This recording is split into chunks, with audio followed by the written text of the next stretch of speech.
women have equality of opportunity than broadly across Western societies? Compared to what?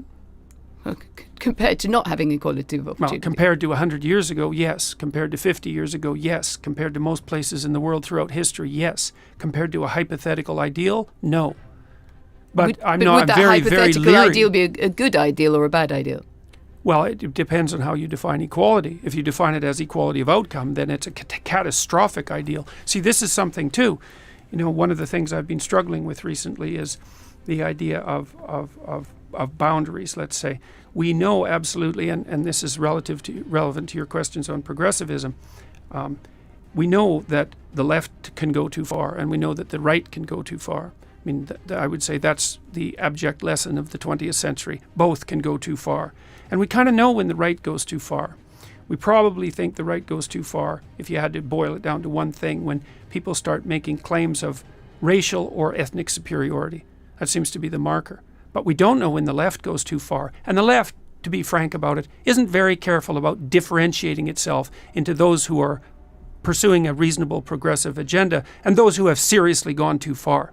And I would say that when people push an equality of outcome agenda, they've gone too far. Now, Dr. Jordan Peterson's take on equality of outcome versus equality of opportunity hits a nerve.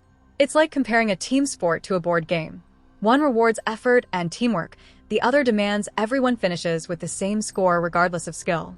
The idea here is that aiming for equality of outcome can flatten individuality and innovation, two things that drive society forward. Think about it. If the great Albert Einstein and Pablo Picasso had been forced to paint by numbers or solve equations at the same pace as everyone else, where would we be? Not to mention, where is the incentive?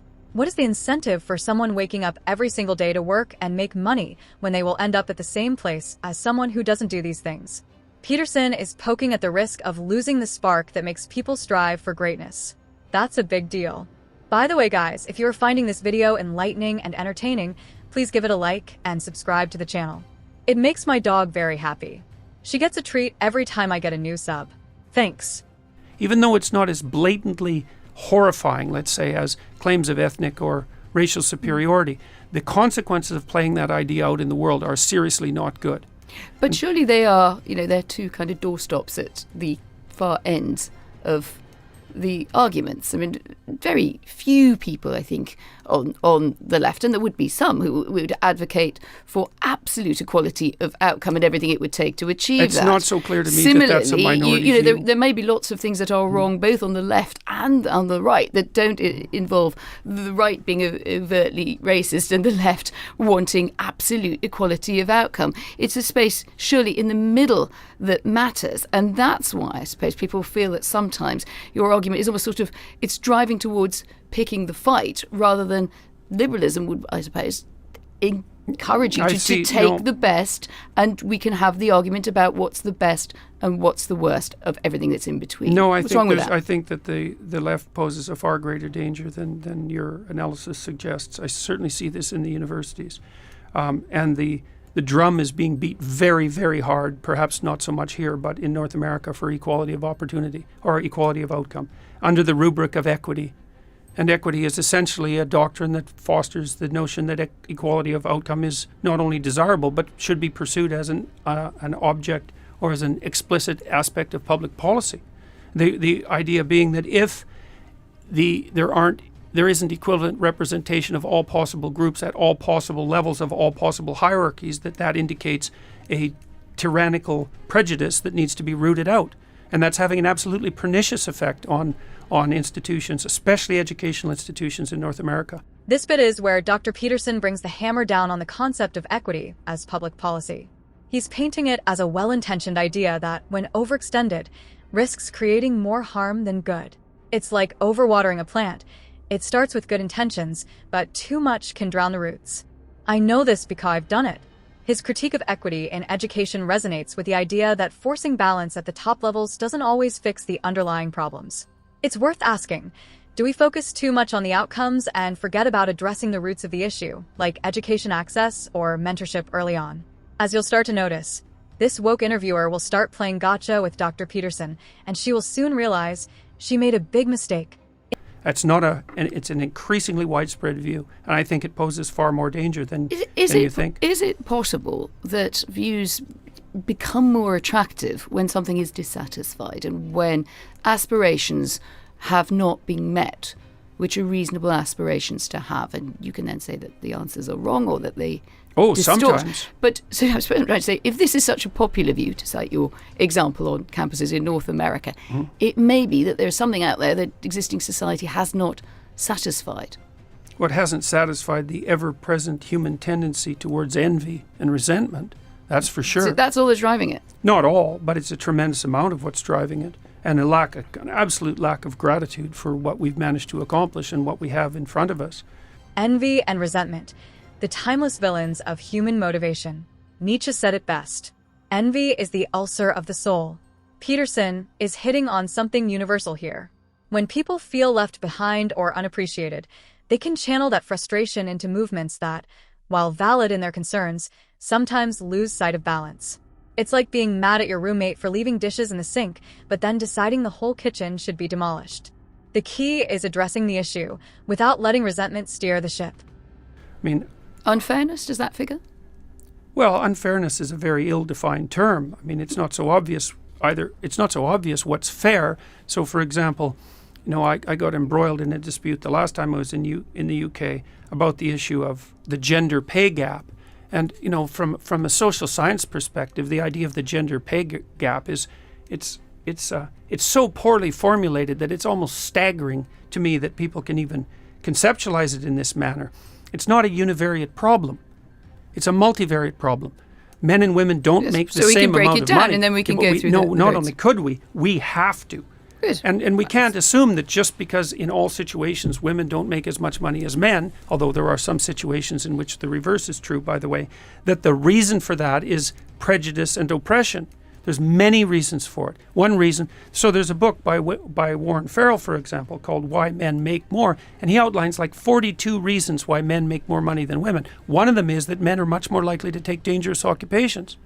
Well, let's have a go, if fact. not at 42, at some of the reasons. But perhaps just start by talking a bit more about gender with you, that unfraught territory, which always seems to go well. Do you agree with people who hold that broadly gender is a social construct? No. I don't hold with those people at all. Why? Yes. Well, because first of all, that's an axiomatic pronouncement rather than a consequence of the analysis of the empirical data. And I mean, what do you mean a social construct? Genitalia aren't a social construct. Differences in height aren't a social construct. Differences in weight aren't a social construct. What we deduce from our genitalia is to an extent constructed, right? Well, because there's environmental and cultural effects on anything that's complex, and that's certainly the case. This part gets spicy. Peterson is tackling the gender as a social construct debate, and he's not pulling punches. He points out that some traits are biologically rooted, like height or physical attributes. It's a bit like arguing over whether a banana is a fruit. Technically, yes, but some will insist it's a symbol for something deeper. Peterson's humor here, calling out how psychometric work doesn't lie, grounds the conversation in evidence while keeping it approachable. It's a sharp reminder that while culture shapes behavior, it doesn't rewrite biology. And differentiating what those are is a very difficult thing to do, but the psychometric work on that has already been done and done well. And What do you mean by the psychometric work? I mean, psychologists in particular have spent 40 years sorting out an empirically derived model of personality. That's the Big Five model, which is well accepted among personality psychologists in the mainstream, most of who lean left, by the way, by an overwhelming majority. So there's no right-wing conspiracy. It's a taxonomy, right? It might be five, it might be six. I mean, they could be wrong. Yeah, but one of the things that's interesting about the taxonomy is that it was a-theoretically derived. It's purely a consequence of statistical analysis. And so I'm not sure where that's taking us on how far gender is socially constructed. So the first thing to do is to figure out what the parameters are when you talk about something like gender. So the parameters are, say, parameters of temperament, because you said, well, we're not going to talk about the biology, we're going to talk about what's derived from that. So we might say temperament. Okay, so we know the temperamental dimensions. We know that they differ between men and women, and they differ cross-culturally. But more importantly, this is the crucial distinction. Well, we don't know, because, I'm just looking at a piece of recent research on the brain which concludes there are not two types of brain, and there are other researchers. Who did the research? No, it's the New Scientist. Scans prove there's no such thing as the male or female brain, just so you know what you're dealing with. Nobody who has any sense would ever claim that there was a male and female brain. Okay. These differences aren't absolute. But do you want to, so shall we just take that as a question? Do you want to engage that question on two types of brain, and then we can be a bit clearer on the question? Well, there aren't two types of brain, and men and women are more the same by personality than they are different by a substantial margin. There's more similarity than difference. If there's more similarity than difference. But that doesn't mean the differences are irrelevant. So let me give you an example. Right. So if you picked two people at random out of the population and had to guess who was more aggressive, and you guessed the man, you'd be right 60% of the time. That's about the magnitude of the difference between men and women. Well, that's 60-40. It's not that much of a margin, right. is it? That's exactly right. But, and this is where things get more sophisticated.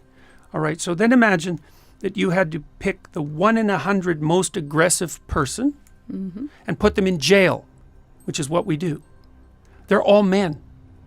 So even though at the midpoint, the difference between men and women isn't that extreme, at the extremes, the difference is extraordinary. And most of the activity, or much of the activity in complex situations, happens at the extremes. This moment is fascinating because it highlights how small differences in averages can have huge impacts at the extremes. It's like comparing two marathon runners. One might finish just a few seconds faster on average, but over time, that gap adds up to an entire lap. Peterson's point is that while most men and women share more similarities than differences, the extremes are where policies and challenges are often shaped. It's a nuanced way of saying, don't ignore the averages, but don't forget the outliers. So men are more interested in things than women are, and women are more interested in people than men are, on average. And those differences are largest in Scandinavia, by the way. So there's no evidence that they're socioculturally constructed. And one of the consequences of that is that if you leave men and women to make free choices... Well, let's put aside that Scandinavia is not just one country, and it has lots of different cultural, political differences within Sure, but the Scandinavia, point is that, and this is the fundamental point, is that the more egalitarian the country, the bigger the differences between men and women. The bigger. I have no idea how one could possibly conclude that. You rank order countries by their sociocultural policies, from egalitarian to non-egalitarian, and then you look at the magnitude of the differences in temperament in men and women in those countries. And you do those analyses depending on and your you publish definition them. of temperament. Yeah, but there isn't a definition of temperament that exists that's valid outside of the psychometric community. Well, and so this is in that case, well-established we're science. locked into a particular definition within what you call the psychometric community. And other people may simply say, look, I experience the world very differently, and I have evidence from my dealings, whether I'm a man, whether I'm a woman, whether I'm looking at how we get along together and what we do to improve matters, that doesn't conform to that. I mean, the question is then, what is the evidence? The fact that someone has an opinion about it isn't relevant. The relevant issue is what the evidence suggests, unless you're willing to throw out the scientific enterprise, which I wouldn't recommend. No, I'm certainly not doing that, but I do think that to pin it to a narrow definition of psychometric testing it's not narrow. It's five-dimensional. Recursive. It's five-dimensional. It's not narrow. The whole world only has 4 dimensions. 5-dimensional model is actually extraordinarily sophisticated. If it's got 4 dimensions and then we're into 5, that's magic. Well, you have 5 dimensions. There's many multi-dimensional spaces, but reality itself has 4 dimensions, and there's plenty of complexity in that. Let's come back to your evidence. Absolutely come back to evidence, but also to what you make of the evidence, because trading. All I make of the evidence is that there's multiple reasons for gender differences. So what do we then do with this? Let's say that we decide that there are differences, and we can argue whether it's about the average. I mean, who is the average woman? Am I the average woman? Are you the average in some ways, probably. In other ways, not. Right. Okay. Good to know. So what do we do with this? So it takes us into this argument about what progress should look like. And the gender pay gap was a good example of that. As you say, lots of different ways of describing it, lots of different approaches to dealing with it. The challenge to you would still be, I think, do you think that the situation that we have is broadly fair in workplaces, and that women are self-selecting out of progress up the pay chain rather than being, to an extent, either pressure of child rearing that is not probably accounted for, or that they're not properly helped with? Is it really all about their decision, or might structures not play a role here? One doesn't have to be structures completely definitely mad play to a think role. this, right? No. What you have to be completely mad is to reduce the whole thing to gender and to assume that it's a consequence of oppression. There's multiple factors at play, and prejudice is one of them. The question is to what degree prejudice, or an arbitrary categorization, let's say, and the lack of provision of opportunities for women is contributing to the pay gap, and to what degree other factors are contributing. So there's other factors. Like I said already, men are much more likely to do dangerous jobs. They're also more likely to do jobs that scale. So for example, because women are more interested in people on average than men are, they tend to work in people-oriented enterprises, and those are hard to scale. And because you can't scale them, it's harder to multiply the income. Men are more likely to move than women are. Men are more likely to take on trade positions. They're more likely to work with heavy machinery. They're more likely to work outside.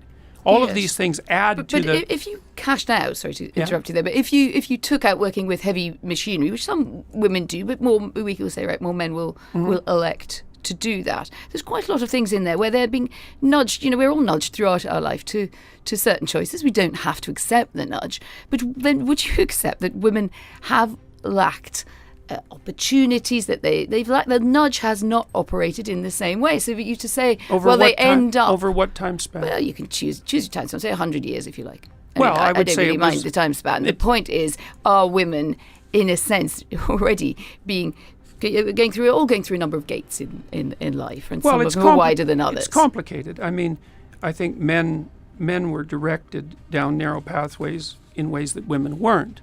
So, for example, they were much more likely to be conscripted into wars, for example, which actually happens to be a non-trivial phenomena, because it resulted in the deaths and the demolition of many men. And so both sexes are subject to the arbitrary strictures of culture. Here's a curveball. Peterson reframes history as a shared struggle between men and women against nature, not against each other. It's kind of like realizing your biggest fight in a group project wasn't with your teammate, but with the insane deadline. The takeaway? Blaming one group for historical inequities might oversimplify the complexity of survival and progress. It's not men versus women. It's humanity versus hardship. That's a powerful shift in perspective. And perhaps you could argue that women had the worst time of it, although it's not that easy an argument to make. I would say that the extra pressures of child rearing and the inevitability of pregnancy played a very large role in that, and we didn't deal with that effectively till 1960. And so one of the things that I really don't like about the women were oppressed by men throughout history narrative is the fact that both men and women were terribly oppressed by nature throughout history, and that's not being factored into the equation. And I think that what men and women did for most of history, the decent ones anyways, was team up and partner up and try to make life the least amount of miserable for both. And yet we read this narrative backwards and we say, well, the reason that men and women weren't operating equally in the socio-cultural landscape was because men were oppressing them. It's like, sorry, no. That accounts for a tiny fraction of it, or some proportion of it, but it had much more to do with the fact that everyone was poor and miserable, and that women were locked into a reproductive cycle from which they had no practical escape. We didn't fix that till the 60s. What Peterson is really doing here is challenging us to rethink how we view progress, equality, and the stories we tell about ourselves. His argument isn't just about gender or politics. It's about the narratives that shape how we approach the future. Carl Jung once said, "Man cannot stand a meaningless life," and that feels like the heart of this conversation. When we focus solely on division, men versus women, left versus right, we risk losing the bigger picture. That progress is a messy, collective effort. This discussion isn't about dismissing fairness or ignoring prejudice. It's about asking deeper questions. How do we create a society that values individual strengths while addressing systemic challenges? How do we balance ambition with compassion? And most importantly, how do we build a future where everyone feels like they have a place at the table? These are tough questions, but they're worth asking. I don't think that men should be set against women. I don't think that we should view the world as a competition between men and women. I don't think we should view history as a structure that pitted oppressed women against the oppressor men. I don't like that story. I think it's a nasty story, and I think it's destined to divide us in ways that will not be good.